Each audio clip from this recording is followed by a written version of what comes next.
Hello guys. तो आज हमारा नया चैप्टर हम शुरू करने जा रहे हैं which is sexual reproduction in flowering plants. ठीक है। इसमें अभी तक हमने जो रिप्रोडक्शन वाली जो यूनिट शुरू किया है उसमें हमने जनरल अभी तक जो बात की है वो हमने बात की है रिप्रोडक्शन इन ऑर्गेनिजम्स की, कि अलग अलग तरह के जो भी ऑर्गेनिज्म हैं उनमें किस किस तरह के रिप्रोडक्शन होते हैं। अब हम इस चैप्टर में स्पेसिफिकली पहली बात तो हम सेक्सुअल रिप्रोडक्शन की बात करेंगे। ठीक है, यहाँ पे सेक्सुअल का कोई लेना देना नहीं है। सेक्सुअल रिप्रोडक्शन में भी किस में, फ्लावरिंग प्लांट्स में, सिर्फ वो प्लांट्स जो फ्लावर करते हैं, मतलब यहाँ पे जिम्नोस्पर्म्स में नहीं आएंगे, सिर्फ और सिर्फ कौन से आएंगे, एंजियोस्पर्म्स प्लांट्स आएंगे। क्यों? क्योंकि एंजियोस्पर्म्स ही जो होते हैं वो ही फ्लावरिंग करते हैं।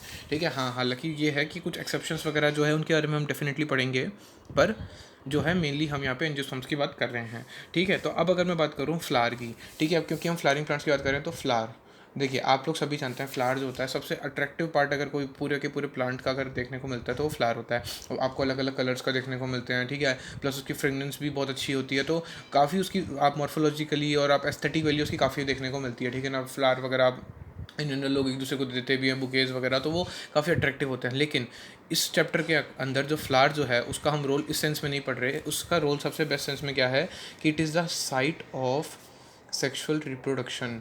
प्लांट्स में जो आपका फ्लावर है, कौन से प्लांट में, फ्लावरिंग प्लांट्स में, उसमें जो फ्लावर है वो साइट होती है किसकी, सेक्सुअल रिप्रोडक्शन की। ठीक है।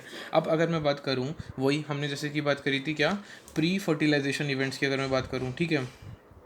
सबसे पहले तो अगर मैं बात करूँ प्री फर्टिलाइजेशन इवेंट्स की, प्री फर्टिलाइजेशन इवेंट्स में आप सभी को पता है हम लोगों ने क्या पढ़ा था, किस तरीके से गैमेट्स वगैरह बनते हैं और सारा वही हमने पढ़ा था, ट्रांसफ़र होते हैं। ठीक है। उसके बाद हमने मेन फर्टिलाइजेशन पढ़ा था, वहाँ हमने सिर्फ एक ओवरव्यू लिया था। अब यहाँ पे हम फ्लावरिंग प्लांट्स के अंदर ये मैकेनिज्म किस तरीके से होता है बहुत ही डिटेल डिस्क्रिप्शन करेंगे, बहुत मज़ा आएगा। देखिए, अब एक प्लांट है उसमें ये जो, अब मान लीजिए आपको फ्लावर दिखता है। ठीक है। तो ऐसा नहीं है कि जब फ्लावर बनना होता है तुरंत बन जाता है, मतलब फ्लावर बनेगा ये उस प्लांट में बहुत पहले ही डिसाइड हो जाता है। ठीक है, कि फ्लावर बनेगा या नहीं, या दिखेगा या नहीं, ये बहुत पहले डिसीजन ले लिया जाता है। प्लस अब इसमें हेल्प कौन कौन करते हैं, हार्मोन्स। देखिए, प्लांट के जो हार्मोन्स होते हैं वो सबसे इंपॉर्टेंट रोल प्ले करते हैं हर जगह में। आप लोगों ने फर्स्ट चैप्टर में मैंने आप लोगों को पढ़ाया था कि जो ट्रांजिशन जो होता है वेजिटेटिव फेज़ के अंदर, फिर उससे रिप्रोडक्टिव फेज़, उसके अंदर उससे बाद जो आपकी सेनेसेंट फेज़ आती है उसमें हार्मोन्स बहुत बड़ा रोल प्ले करते हैं। यहाँ पर भी जो हार्मोन्स होते हैं, ठीक है, वो बहुत ही इंपॉर्टेंट रोल प्ले करते हैं। वो इनिशिएट करते हैं किसका, वो किस चीज़ का इनिशिएशन करते हैं, डेवलपमेंट ऑफ फ्लोरल प्राइमोडियम। ठीक है, डेवलपमेंट ऑफ फ्लोरल प्राइमोडियम का इनिशिएशन करते हैं। अभी फ्लोरल प्राइमोडियम क्या हो गई, फ्लोरल प्राइमोडियम आप एक ऐसा स्ट्रक्चर कह सकते हैं जिससे फ्लावर का ओरिजिनेट होता है, तो उसका डेवलपमेंट कौन हेल्प करते हैं उसमें, हॉर्मोन्स। ठीक है, ये बात हो गई। अब एज यूजुअल मेल, आपको जो मेल रिप्रोडक्टिव सिस्टम को अपन क्या बोलते हैं, एंड्रोशियम बोलते हैं प्लांट्स में। ठीक है, जो मेल वाला जो पार्ट होता है, और जो फीमेल वाला पार्ट होता है उसको हम क्या बोलते हैं, गाइनोशियम बोलते हैं। ठीक है, ये स्टैंडर्ड टर्म्स हैं। इसके अलावा और भी बहुत सारे नाम होते हैं। ठीक है, आप मेल वाले को स्टेमन बोलते हैं, फीमेल को पिस्टिल बोलते हैं, ऐसे सब बहुत अलग अलग चीज़ नाम बोल सकते हैं आप। ठीक है। तो अब अगर मैं बात करूँ, इनका भी अल्टीमेटली फिर डिफ्रेंसिएशन होता है एंड डेवलपमेंट होता है। हमको वही देखना है सबसे पहले कि किस तरीके से बनते हैं और कैसे ये ट्रांसफ़र होते हैं। ठीक है, ये हम पढ़ेंगे प्री फर्टिलाइजेशन इवेंट्स के अंदर हमारे। ठीक है। अब अगर मैं बात करूँ सबसे पहले तो स्टेमन की, जो मेल पार्ट है, इसको अपन माइक्रोस्पोरेंजियम भी बोलते हैं। क्या बोलते हैं, माइक्रोस्पोरेंजियम, क्योंकि हमेशा जो मेल होता है वो इसके अंदर छोटा होता है। इसको माइक्रो वर्ड, जो मेल के लिए जो वर्ड यूज़ करते हैं वो माइक्रो वर्ड यूज़ करते हैं। ठीक है, माइक्रोस्पोरेंजियम। एंड या फिर आप इसको क्या बोल सकते हैं, पोलन ग्रेन। अलग अलग नाम में, अब किस तरीके से क्या पूरा मैकेनिज्म है अब हम ये समझना शुरू करते हैं, तो ध्यान से समझिएगा। देखिए, आपको पता है स्टेमिन जो होता है वो दो चीज़ों से मिलकर बना होता है। देखिए, ये अगर मैं बात करूँ, देखिए ये बिल्कुल इस तरीके से ये ग्राफ डायग्राम में बना रहा हूँ। ठीक है, ये आपका स्टेमिन है। अब स्टेमिन के अंदर दो स्ट्रक्चर देखने को मिलते हैं, एक तो आ गया आपका एंथर और एक फिलामेंट। ठीक है, तो अगर मैं बात करूँ तो ये जो लॉन्ग और जो स्लेंडर स्टॉक है, लॉन्ग एंड स्लेंडर स्टॉक मतलब क्या, ये लंबा और पतला सा जो स्टॉक है उसको हम क्या बोलते हैं, फिलामेंट बोलते हैं। ठीक है, डंडी सी जो है वो फिलामेंट हो गई। इसके अलावा, ठीक है, एंथर जो टर्मिनल स्ट्रक्चर है, देखिए ये लास्ट में इधर टर्मिनल स्ट्रक्चर जो है, प्लस ये बाइलोब, देखिए मैंने यहाँ पे दो लोब बनाए हैं, तो टर्मिनल और जो बाइलोब स्ट्रक्चर हो गया वो कौन सा हो गया, वो हो गया आपका एंथर। तो इस तरीके से आप बता सकते हैं कि दो स्ट्रक्चर होते हैं स्टेमन के अंदर। ठीक है, एक तो एंथर और एक फिलामेंट। इसके अलावा अब मैं बोलूँ तो देखो ये जो फिलामेंट है, ठीक है, ये फिलामेंट का जो प्रॉक्सिमल एंड है, ठीक है, मैं मान के चल रहा हूँ कि यहाँ से शुरुआत हो रही है, तभी हमने बोलता कि टर्मिनल एंड ये एंथर आ गया। तो जो प्रॉक्सिमल एंड है, इस वाले एंड को प्रॉक्सिमल मतलब पास वाला जो एंड है, जो है ना, जो प्रॉक्सिमल एंड है किसका, फिलामेंट का, ये किससे अटैच होता है भाई, ये किसी चीज़ से तो अटैच होता है, हवा में तो होगा नहीं, तो ये अटैच होता है थैलेमस से। थैलेमस या आप बोल सकते हैं पेटल्स। जैसे फ्लावर के आपको पता ही है 4 पार्ट आप लोगों ने ना 11th में पढ़े होंगे, इन्फ्लोरेसेंस वाला जो आप लोगों का चैप्टर था मॉर्फोलॉजी वाले में, सेपल्स, पेटल्स और आपका स्टेमन और पिस्टल। तो उसमें ये जो पेटल होता है, ठीक है ना, क्योंकि सेपल तो सबसे बाहर वाला हिस्सा होता है, पेटल जो कलरफुल जो आपको दिखने को मिलता है पार्ट, वो पेटल हो गया, ठीक है, उससे ये कनेक्टेड होता है, ठीक है। अब अगर मैं बात करूँ तो ये आपके स्टेमन्स, ये डिफर करते हैं कि नंबर है ना, कितने नंबर में है, मतलब किसी में ज़्यादा हो सकता है, किसी में कम हो सकता है, तो नंबर में प्लस लेंथ में ये वेरी करते हैं। मतलब कैसे भाई, ये तो ये इसकी पूरी लेंथ हो गई इतनी, अब ये लेंथ कम भी हो सकती है, ज़्यादा भी हो सकती है। एक ही एक फ्लावर में अगर बात करूँ, कुछ एंथर, बहुत सारे एंथर होते हैं, तो कुछ एंथर से ना कम छोटे हो सकते हैं, कुछ बड़े हो सकते हैं, प्लस नंबर ज़्यादा भी हो सकते हैं और कम भी हो सकते हैं, ठीक है। ये एक और बात आ गई। अब अगर मैं बात करूँ तो एक टिपिकल एंजियोस्पर्म का एंथर कैसा देखने को मिलेगा, ठीक है। जो टिपिकल एंजियोस्पर्म का एंथर जो होता है, टिपिकल एंजियोस्पर्म का एंथर ये कैसा होता है, बाइलोब्ड, ये भी हमने देख चुके हैं, ठीक है, बाइलोब्ड होता है। अब हर एक लोब में 2 थीका देखने को मिलते हैं, with each lobe has 2 theca, ठीक है, जिसका मतलब हम बोल सकते हैं इसको डाइथीकस बोल सकते हैं, क्योंकि 2 थीका है मतलब डाइथीकस। ये थीका क्या हो गया, थीका एक तरीके से कवरिंग हो गई, ठीक है ना। जैसे देखिए अगर मैं एक रफ डायग्राम यहाँ पे दिखाऊँ आप लोगों को, ठीक है, ये मैं क्या डायग्राम दिखा रहा हूँ आप लोगों को, ये मैं आप लोगों को दिखा रहा हूँ इस एंथर का जूम्ड व्यू, ठीक है, एक तरीके से ये बता रहा हूँ। तो अब जैसे देखिए ये 2 लोब आ गए, ठीक है ना, यहाँ पे 2 लोब आ गए, थोड़ा सा यहाँ पे इनके बीच में मतलब एक लाइन हो सकती है कि जो सेपरेट करिए। इसके अलावा अब ये बाइलोब्ड हो गए, अब हर एक के अंदर ये देखिए इस तरीके से क्या मिल जाएंगे, 2 थीका मिल जाएंगे, 2 कवरिंग और मिल जाएगी। तो टोटल अगर मैं बात करूँ, ठीक है, मतलब ये देखिए ये थीका को ये एक तरीके से ये क्या सेपरेट कर रहा है, ये हो गया आपका लॉन्गिट्यूडिनल ग्रूव। ध्यान से समझेगा, ये जो लॉन्गिट्यूडनल ग्रूव है, ये जो थीका है इनको सेपरेट कर रहा है, ठीक है, इन दोनों थीका को, मतलब यहाँ पे 2 थीका, ठीक है, विद ईच लोब, हर एक लोब में 2 थीका है। जैसे ये एक लोब आ गया, ठीक है, इसमें आपके 2 थीका मिल गए, ये एक लोब आ गया, इसमें आपके 2 थीका मिल गए, तो टोटल 4 थीका हो गया, ठीक है, डाइथीकस हो गया, ठीक है, हर एक लोब में 2 थीका, डाइथीकस इधर, डाइथीकस इधर, ठीक है, ये हो गया। अब अगर मैं बात करूँ एंथर की, तो अब एंथर में मैं ऐसे बोल सकता हूँ 4 साइडेड हो गया भाई, 1 2 3 4, बिल्कुल एक स्क्वायर की तरह 4 साइडेड हो गया यहाँ पे। तो इसको हम क्या नाम देते हैं, हमने नाम दिया टेट्रागोनल नाम दिया है। एंथर को हम क्या बोल रहे हैं, टेट्रागोनल, ठीक है। अब इसके अंदर है ना स्ट्रक्चर, ये टेट्रागोनल स्ट्रक्चर हो गया, ठीक है। अब इसमें क्या प्रेजेंट होंगे, इसमें 4 माइक्रोस्पोरेंजियम प्रेजेंट हो जाएंगे, हर कॉर्नर में एक, ठीक है। अब ये 4 अपन ने 4 बोल दिए, 4 स्ट्रक्चर हो गए, 4 साइड हो गई, तो हर स्ट्रक्चर में हर साइड में एक माइक्रोस्पोरेंजियम देखने को मिल जाएगा। माइक्रोस्पोरेंजियम मतलब क्या, जिससे कि अल्टीमेटली हम पॉलन ग्रेन बनाते हैं, कैसे वो हम आगे बात करेंगे। तो आपको 4 साइड स्ट्रक्चर देखने को मिल गया, कैसे, बाइलोब तो था ही, 2 में डिवाइड हुआ, फिर हर एक साइड 2 में और डिवाइड हो गई, किससे, थीका की वजह से, ठीक है, कवरिंग की वजह से, ठीक है। अब एंथर क्या हो गया, 4 माइक्रोस्पोरेंजियम प्रेजेंट हो गया। कॉर्नर्स पे कहाँ पे, कॉर्नर्स पे जैसे कि मैंने अभी बताया 2 इन ईच लोब, ठीक है, मतलब आपको समझना है किस तरीके से। तो इस डायग्राम से आपको क्लियर हो गया कि 2 हर एक लोब में। अभी एक प्रॉपर डायग्राम भी बनाऊंगा कैसे क्या माइक्रोस्पोरेंजिया का, पर अभी इससे बात आपको समझनी है, ठीक है। ये आ गया माइक्रोस्पोरेंजिया, कितने होते हैं टोटल, 4 माइक्रोस्पोरेंजिया होते हैं, है ना। थीका हर लोब में 2, मतलब टोटल 4 थीका आ गए, ठीक है, और बाइलोब स्ट्रक्चर है ये वाला, ठीक है। अब माइक्रोस्पोरेंजिया जो मैंने बोला, ये फर्दर डेवलप होता है, आगे जाके ये फर्दर डेवलप होता है, जैसे कि मैंने बताया, यही अल्टीमेटली किसमें, पॉलन सैक में, ये किस में डेवलप हो जाता है, ये डेवलप होता है पॉलन सैक में। और मैंने बताया अल्टीमेटली यही पॉलन ग्रेन, तो ये जो पॉलन सैक होता है इसमें क्या प्रेजेंट होती है, पॉलन ग्रेन्स प्रेजेंट होती है, पॉलन ग्रेन्स इसमें प्रेजेंट होती है, समझ में आया। ये जो पॉलन सैक है इसमें आपको क्या देखने को मिल रहा है, इसमें आपको पॉलन ग्रेन्स देखने को मिल रही है। तो ये एक बेसिक ओवरव्यू जो मैं कहूँगा स्टेमन का, वो आपको देखने को मिल गया। क्या, बाइलोब स्ट्रक्चर है, ठीक है, हर लोब में 2 थीका मिल रहे हैं, और टोटल है ना 4 माइक्रोस्पोरेंजिया देखने को मिल सकते हैं 4 कॉर्नर पे, ठीक है, जिसका भी डायग्राम बनेगा। अब मैं बात करूँ structure of microsporangium, structure of microsporangium, ठीक है। तो अब कैसे देखो, अब इसमें हम स्ट्रक्चर में कैसे देख रहे हैं, हम ट्रांसफर सेक्शन देखेंगे इसका, ठीक है। अब ट्रांसफर सेक्शन क्या हुआ, देखो मैं अगर मानूँ, ये देखिए ये पेन है, ठीक है। अब इस पेन को अगर मान लीजिए मैं इसे हॉरिजॉन्टली काट दूँ, ठीक है, इस पेन को मैंने अगर ऐसे हॉरिजॉन्टली काटा, ठीक है, तो मान लीजिए अब, ठीक है, ऐसे करके, और उसके बाद ये वाला जो यहाँ से गोला दिखेगा एक, उसको मैं एज इट इज़ यहाँ पे चिपका रहा हूँ, देखिए समझिए, ये एक पेन था, इसको मैंने काटा हॉरिजॉन्टली काटने के बाद भाई यहाँ भी इस तरफ एक है ना आपको सर्कल राउंड स्ट्रक्चर मिलेगा, और यहाँ पे नीचे और ऊपर। तो वो जो राउंड स्ट्रक्चर को अगर मैं ऐसे दिखाऊँ आप लोगों को इस तरीके से यहाँ पे कॉपी पे बना के, तो वो सेक्शन होगा ट्रांसवर्स सेक्शन। ठीक है, अब ट्रांसवर्स सेक्शन में जो माइक्रोस्पोरेंजियम वो कैसा दिखता है आपको, सर्कुलर दिखता है, एक तरीके से सर्कुलर दिखता है। ठीक है, अब मैं एक ना अगर बताऊँ, सबसे पहले डायग्राम हम बाद में बनाएंगे, पहले मैं देखिए थोड़ा आइडिया देता हूँ। ये जो माइक्रोस्पोरेंजियम होता है ना, ये सराउंडेड बाय 4 वॉल लेयर्स, ये 4 वॉल लेयर से सराउंडेड होता है, 4 वॉल लेयर से सराउंडेड होता है। मतलब इसकी प्रोटेक्शन के लिए टोटल 4 वॉल लेयर्स आती है। अगर अपन को माइक्रोस्पोरेंजियम तक पहुंचना है तो उससे पहले आपको 4 वॉल लेयर्स तक होके गुजरना पड़ेगा। ठीक है, अब वो 4 वॉल लेयर्स कौन कौन सी होगी, तो 4 वॉल लेयर्स होगी एपिडर्मिस, ठीक है, सबसे बाहर वाली, क्योंकि सबसे बाहर की लेयर होती है हमेशा एपिडर्मिस। उसके अंदर एंडोथीसियम, उसके अंदर वाली लेयर का नाम है एंडोथीसियम। उसके अंदर वाली मिडल लेयर्स, ठीक है, कंबाइंडली हमने जो अंदर वाली लेयर है उसको मिडल लेयर्स के नाम से बोला है। ठीक है, एंड द सबसे इनर मोस्ट कौन सी है, टेपिटम। तो ये आ गया इनर मोस्ट, सबसे इनर मोस्ट आ गई ये वाली लेयर, और ये एपिडर्मिस जो आ गई आपकी बाहर की लेयर आ गई। ठीक है, ये 4 लेयर आपको देखने को मिलती है किसमें, जब आप ट्रांसवर्स सेक्शन देख रहे हैं माइक्रोस्पोरेंजियम का, तो उसके अंदर माइक्रोस्पोरेंजियम को सराउंड करते हुए 4 लेयर आपको देखने को मिलती है। ठीक है, अब अगर मैं बात करूँ, ये आउटर 3 वॉल की लेयर्स, ये जो 3 लेयर्स होती है ना, ये क्या फंक्शन प्रोवाइड करती है, ये फंक्शन करती है प्रोटेक्शन का। ठीक है, सबसे बाहर की 3 लेयर ये कैसा फंक्शन करती है, प्रोटेक्शन का। और किस में हेल्प करती है, डहीसेंस ऑफ एंथर में।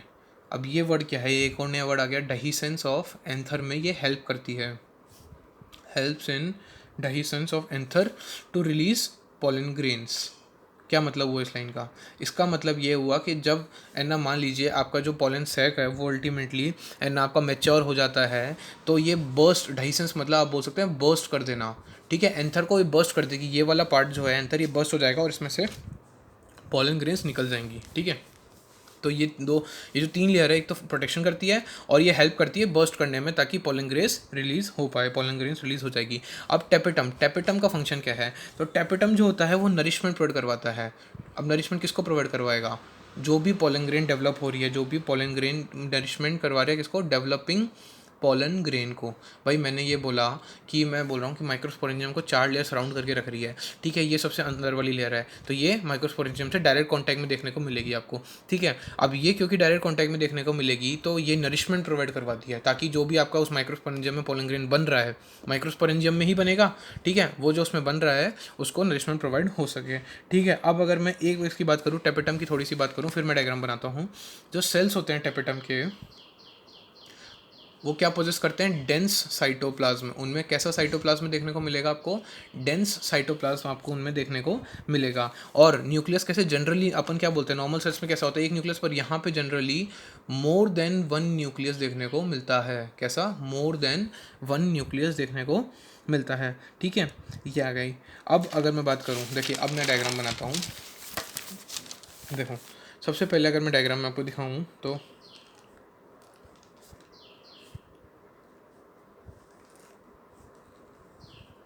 ठीक है,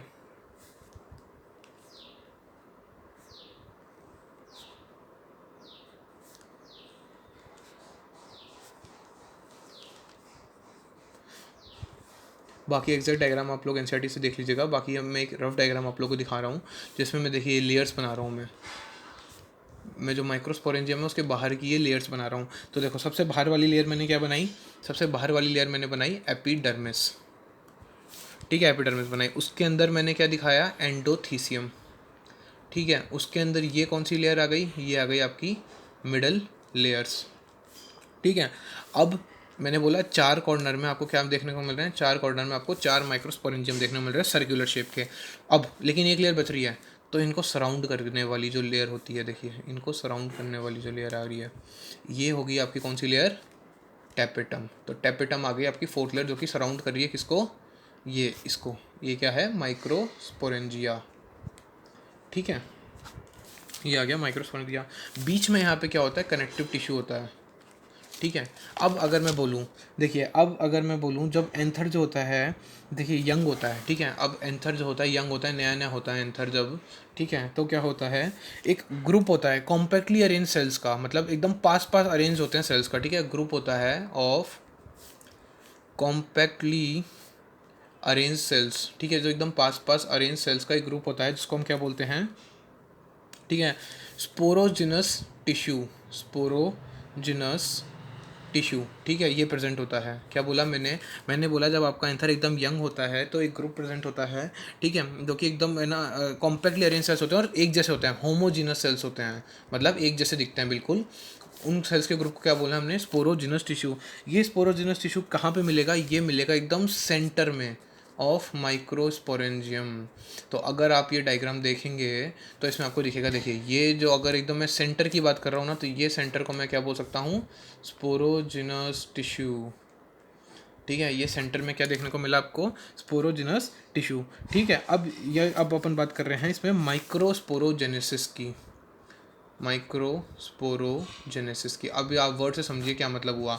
सिस मतलब प्रोसेस, मैंने बता रखा है, सिस मतलब प्रोसेस, जन मतलब जनरेट करना। तो the process of generation of microspore, क्योंकि अल्टीमेटली जो आपका मेल गैमेट होगा वो उसका नाम क्या होगा, माइक्रोस्पोर ही होगा, ठीक है, क्योंकि माइक्रोस्पोरेंजियम से बन रहा है और माइक्रोस्पोर हो गया, ठीक है। अब मैं बोल रहा हूँ कि अब जैसे एंथर ने सबसे क्या बनाया, स्पोरोजिनस टिश्यू बना लिया, ठीक है, स्पोरोजिनस टिश्यू बना लिया। ये क्या करता है, इसमें होता है मियोटिक डिवीजन।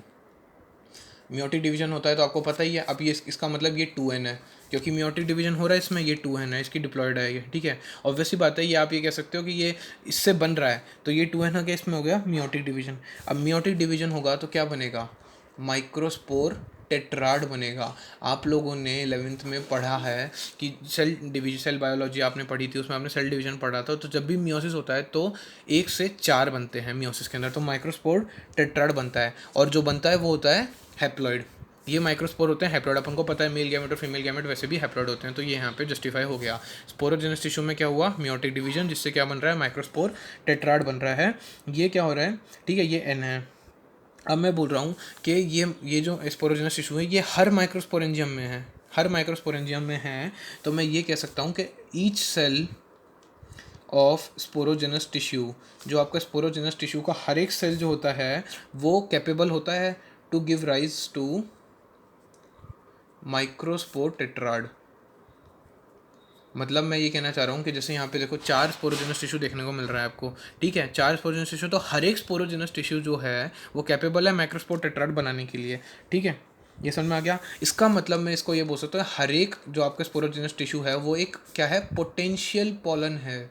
यहाँ ये वर्ड बहुत इंपॉर्टेंट है, पोटेंशियल पॉलन, मतलब उसमें ये पोटेंशियल है कि वो पॉलन का फॉर्मेशन कर सके, इसलिए इसको हमने क्या बोला है, पोटेंशियल पॉलन है। या फिर इसका सबसे बेस्ट नाम माइक्रोस्पोर मदर सेल, ठीक है, मदर ही बेबी को बनाती है। तो यहाँ पर हम ये कह सकते हैं कि हर एक स्पोरोजिनस टिश्यू को मैं या तो पोटेंशियल पेलन या फिर क्योंकि ये माइक्रोस्पोर बना रहे हैं तो माइक्रोस्पोर मदर सेल कह सकता हूँ, ठीक है। इसकी प्लॉइडी क्या हो गई, 2n, मदर सेल है ना 2n, और जो बना टेट्राड उसकी प्लॉइडी n है, ठीक है, क्योंकि बहुत सी बार आपसे प्लॉइडी भी पूछ लेते हैं, तो आपको प्लॉइडी भी पता होनी चाहिए इन चीज़ों की, ठीक है। अब जो प्रोसेस जो होता है formation of microspore, the process of formation of microspore, ये जो माइक्रोस्पोर का जो फॉर्मेशन हो रहा है इसका जो प्रोसेस होता है किससे बन रहा है ये, फ्रॉम पॉलन मदर सेल।